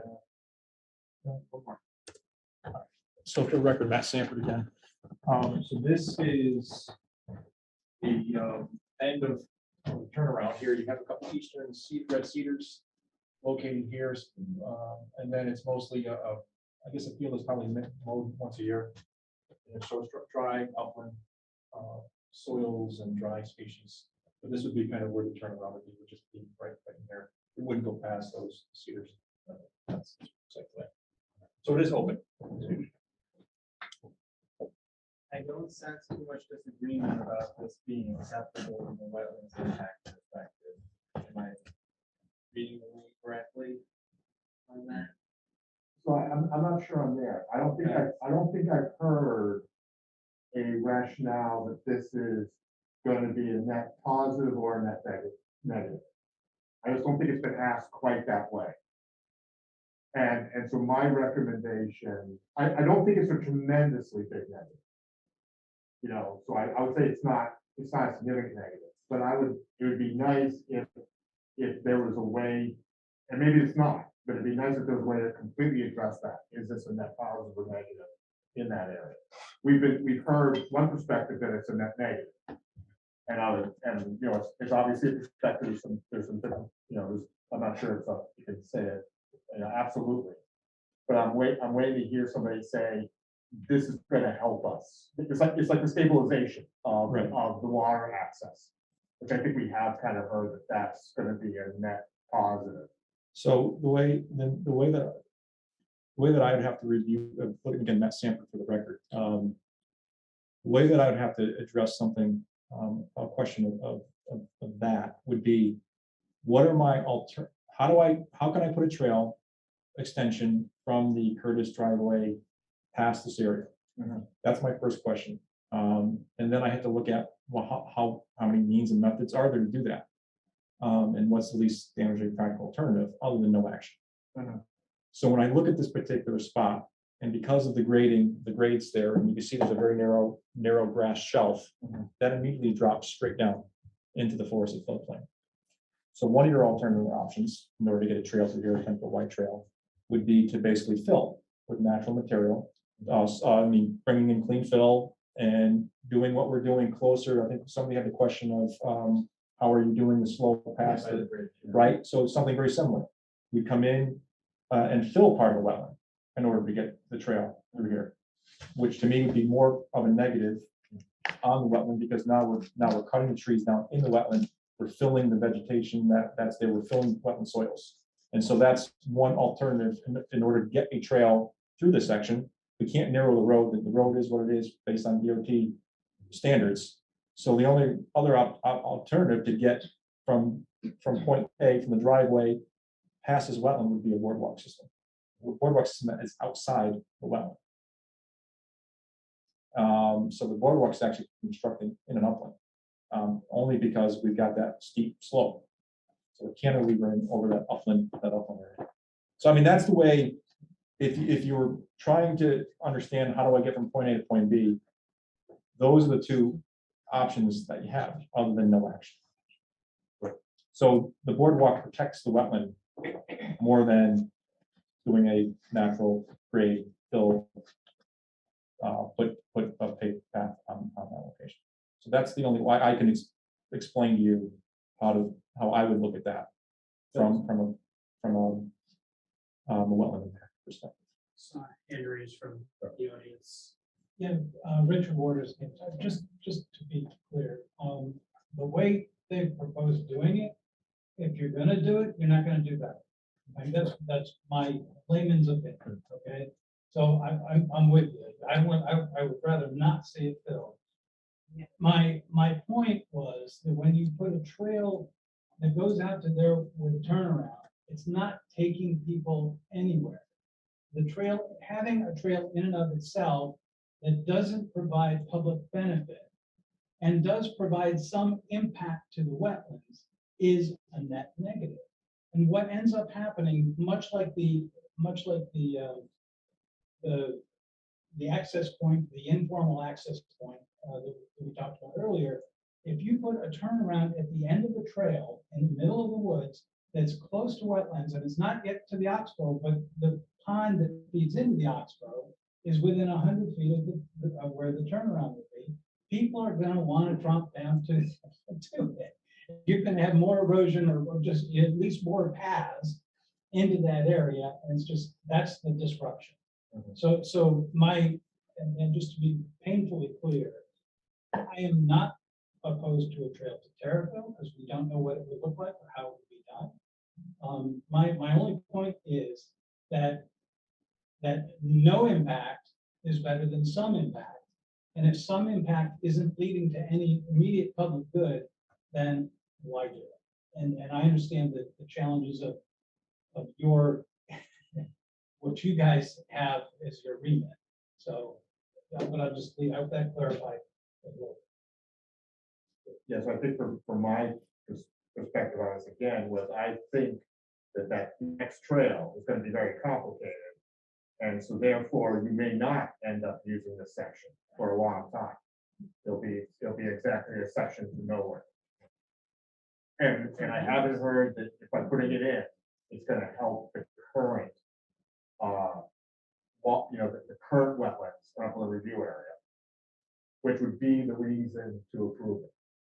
Because if there isn't if there isn't a need, that's what I'm saying, there's not a need for it. And so if you're not improving it because you're handling the wastewater better or whatever, then why would you do it? That's where I am on my line. But I can be, I'm not hard over on this. I'm just trying to work it through my mind.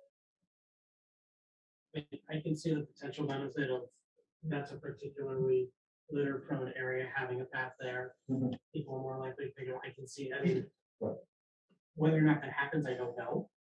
But it's a fair argument that it would be a benefit to trash not accumulating there. There was a lot of it. I mean, So my question would be, if we don't do this section, then what? Then we put the turnaround somewhere else, or it just ends, or would it be worse, or, so I mean, we're talking about trying to find a net positive, negative/negative. If the section is built, okay, then if it's not, then what? Is it, you put the turnaround somewhere else and maybe in a worse place, or, I mean, no matter where, I think, no matter where you put the turnaround or whatever it's called, the terminus, if people do what they do,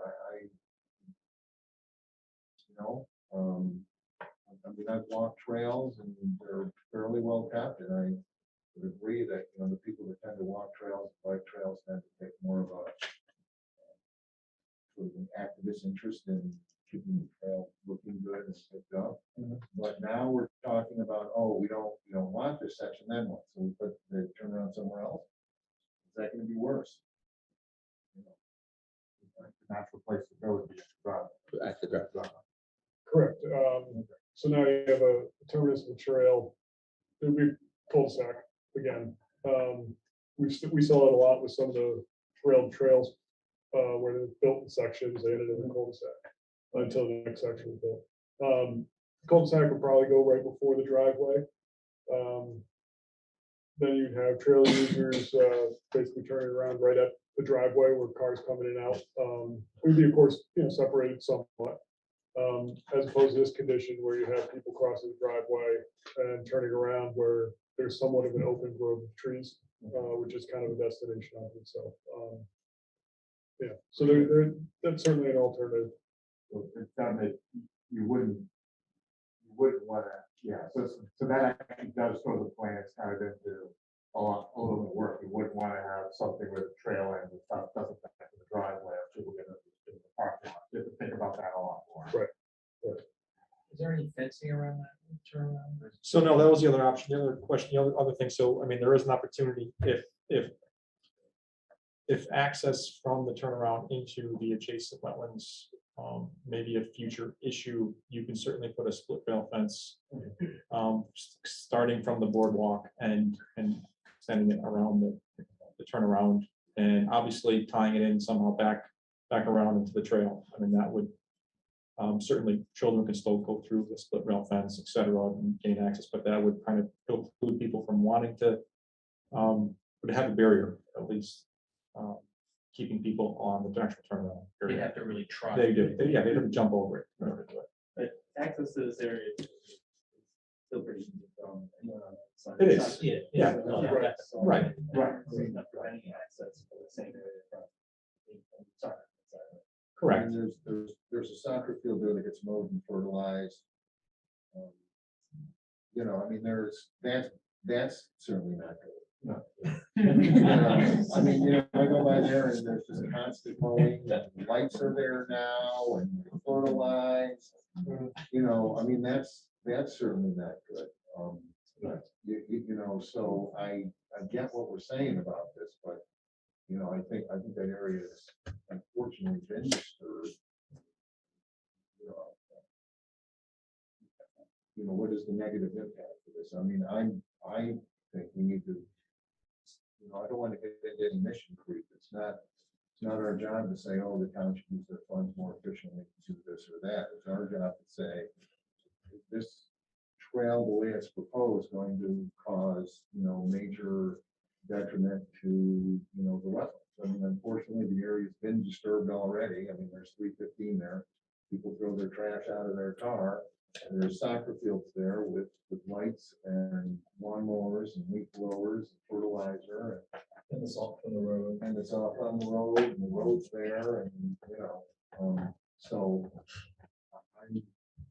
I mean, I get what everybody's saying, and believe me, I appreciate it, and I mean, one of the reasons I enjoy serving on this commission is that we're just so passionate about this, but, you know, I think also we need to deal with what's put in front of us, and that's what we vote on. I see it as a slight net positive with the trash catching potential, since we all know that's heavily trashed. And I mean, chucking a bottle or a wrapper 10 feet out of moving cars, got a pretty good arm to clear the trail, so it's likely to catch stuff. I would not be opposed to asking for, pardon me, a 3-rail fence to discourage adventurous people from venturing. I think that's fair.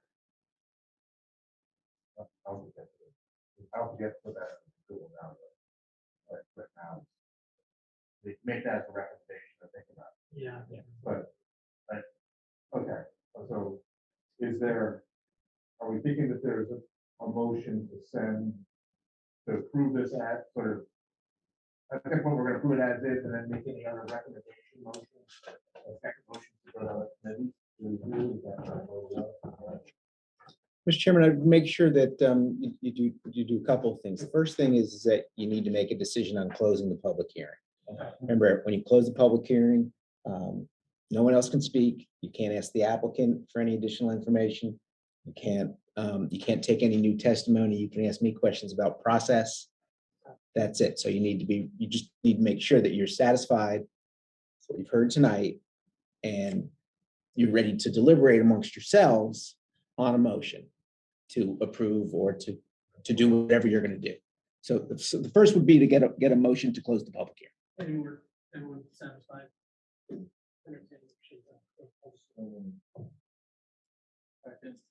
All in favor? Public hearing is closed. Any further deliberation? The application. So you do have an affirmative draft motion that was in the packet, or it was in the staff report, excuse me. But you certainly can So I guess. amend that or do whatever you want to it. I guess my question was in order of operation. You know, there's been some discussion here. It sounds like there's been some interest in sending off, you know, I'm not sure the right, some commentary to other groups. I would do that after the motion on the project. Yes. We'll entertain a motion on the trail. Move the Simsbury Inland Wetland Agency approves application CC 2227 of the town of Simsbury for construction of a ±3,600 linear foot, 10-foot wide, bituminous concrete multi-purpose trail with pedestrian boardwalks and associated site improvements along the Farmington River on property and right of way located near Fairfield Road from Hot Meadow Street to Curtis/Pattison Parks, based on the findings and subject to the following conditions in the staff report. We have a second. No, so- Any discussion? All in favor? Aye. Any opposed? Application is approved. As far as sending commentary and suggestions to the next phase boards. So if we're gonna summarize our comments, is it something to the effect that we're just not convinced of the benefit provided by this extension into Curtis Park, and maybe it's not a wise use of funds and should be reconsidered? I think they need to weigh various points that we have kind of distilled out. The potential further disturbance to the this acts as a barrier for trash. I wouldn't say it's just financial. Yeah. We approved this, to improve this. So the real question is, as they get into this, can they think about ways to continue to mitigate any impact it has on that area? And to, I think it's really to figure out how to mitigate those effects. And one of them may be not do it. But I think that's what an issue with that. But from what we saw, this is okay to go. And if we're gonna do that, I'm satisfied with what was put in front of us. The amount of permitting and approvals that were needed and, all of it that was put in front of us. I'm satisfied with it. I get the concern on this. I appreciate the public hearing that concern. But, I'm, as a commissioner, I'm satisfied with this project. Seen other projects before us with a lot less that we approve. So, I'm going to send those things forward, and if we're going to put this into a record, then I, as a commissioner, am satisfied with what was put in front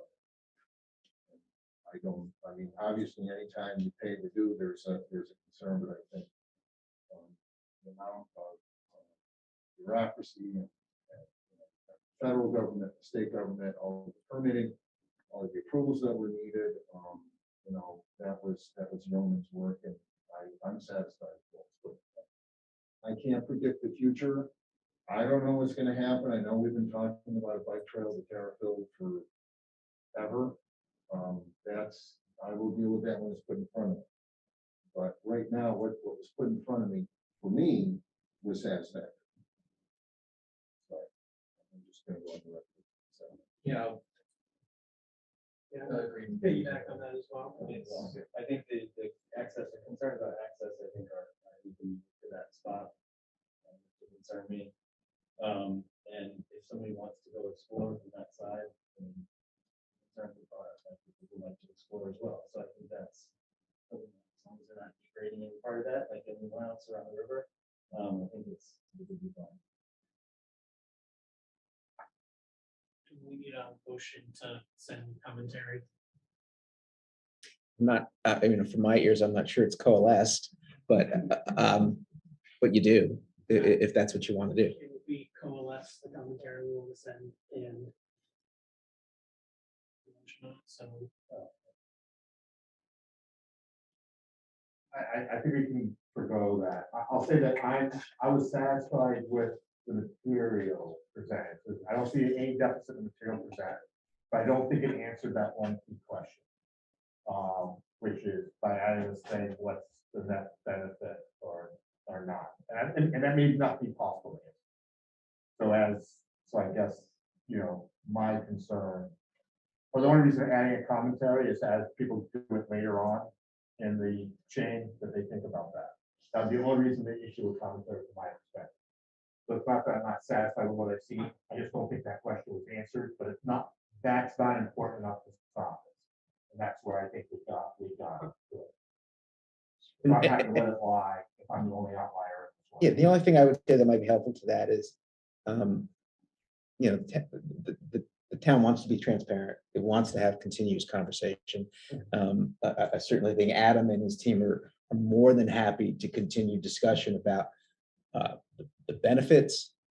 I think the Board of Selectmen are more than happy to continue that as part of a budget process, and just as a project planning process. So, I mean, I would make that commitment as the town planner to help make that happen. And I'm sure Adam is more than happy to continue conversations. We know the next piece is complicated. And we know what it means, particularly the property owners as well. So we're sensitive to that.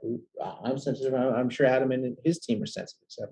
So I mean, you kind of have trust in staff to kind of let us work with the community when we get to that point. And so before we move on, I just want to say thank you to all the parties here for excellent presentation, testimony of everybody.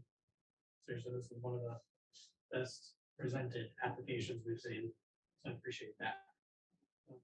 Moving on, general commission business, minutes from December 6th.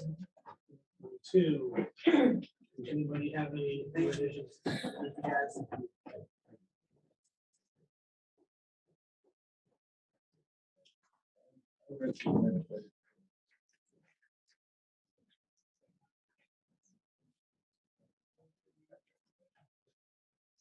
Hearing none, we will file those as is. Agent actions. Yeah, the agent action for, I think it was a Buttonwood. What was the address there? It's not in front of me. There we go. 11 Buttonwood. That was a very simple, a couple of propane tanks right next to the house. Within the upland review area, but a significant distance. And I think that letter was in your packet. Nothing under conservation business. We do have planning community development department. Dam safety I permit. think we had previously sent that letter from Deep to you, but I just was going to ask, and you had reviewed it when we told you they had submitted a permit to Deep, but I just asked Adam to just brief you on that. Since I'm here. Yeah. I was gonna offer, but if you're here. Yeah, so we, I believe when you received the letter regarding it, we were anticipating a dam safety permit around November, December. Unfortunately, things were apparently a little backed up, and the 6-month estimate for that permit process was Deep extended a couple months, and we still have not received it. We are anticipating receipt of that permit end of the month, early February. It's currently out for public comment, so that's kind of like the end of the line, where once it's there, we know we have about 30-45 days. So get some signatures, get that permit in, and we have a contractor on board already to do the work, provided the weather stays favorable. They'll likely start. It is an experienced contractor who's done plenty of work with water companies on much larger dams than the Simsbury Farm one. So we're confident in their ability to make this work. If the weather turns to actual winter by then, we'll hold off until the spring. So that's our intent with that project right now. And unfortunately, we're just waiting on the dam safety permit. How much water is in that? Ooh, off the top of my head, I'm not quite sure. Like It's, how many acres does the surface area? it's probably a 1/4 acre or less. Okay, so it's not- It's not significant, and actually that pond's used for irrigation. So it's fed by a well that's located on the other side of the road from the golf course, and because it's used for irrigation and fed from a well, we'll draw it all the way down, and then divert what comes into it just naturally from runoff into a bypass pipe. So it's one of those fortunate situations, I think, with the dam project where we can actually draw it all the way down, and there's not as much for a coffer dam or other ones. Just 2 other quick updates. So we'll put the POCD discussion back on your your agenda for your next meeting. I know we had comments that have come in, and I think we're ready to put that back on and continue that discussion. I do want to bring your attention to a community meeting. It's on the screen. It's kind of a POCD community meeting where we'll have some fun and games, some human interaction, if we can, by our planning consultant, Glenn Chalder, will kind of walk folks through some exercises on getting feedback about the community. But everybody's invited, obviously. It's Monday, January 30th at 7 o'clock at Henry James Middle. So I invite you to that. I was gonna say the same thing, so I appreciate you bringing it up. I would strongly recommend that if there are things from a conservation standpoint that are very important, you come to that and have your voice heard. It's a public meeting, and I'm also on planning. You know, it's the one chance. I would also say for the community, if you have things on your mind about the development in Simsbury or conservation, those types of things, or how you want Simsbury to look in the future, to come and share your thoughts. It is not intended as a stand up at the mic Right. and dominate a room kind of meeting. Folks are gonna be at tables. We're gonna facilitate discussion, try to have, human conversations about So about it's stuff. not a regular planning. No. It's just a discussion. No. It's over. Yes. Break it to monologue. Yeah. No monologue. Gotta be, those meetings are tough to manage. Folks love to dominate their table, but you really have to work on that. But everyone's invited. Thank you. Anything further? No. No. all night. Entertain a motion to adjourn. We adjourn. All in favor? Aye. Thank you very much, everybody.